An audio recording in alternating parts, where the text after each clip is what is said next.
வணக்கங்க. இந்த நாள் இனிய நாளாக அமையட்டும்.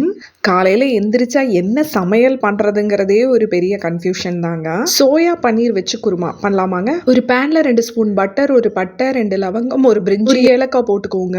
அதுக்கு சைட்ல ஒரு பேனை வச்சு 2 ஸ்பூன் எண்ணெய், 3 பெரிய வெங்காயம், 10 பல் பூண்டு, 3 தக்காளி, தேவையான அளவு உப்பு போட்டு நல்லா வணக்கி இந்த மாதிரி மிக்ஸி ஜார்ல போட்டு நல்லா அரைச்சு எடுத்துக்கோங்க. பட்டை லவங்கம் ஆட் பண்ண பேன்ல இந்த அரைச்ச விழுதையும் ஆட் பண்ணி மேல கொடுத்துருக்க ஸ்பைசஸையும் ஆட் பண்ணிக்கோங்க. மூடி வச்சு நல்லா கொதிக்க வைங்க.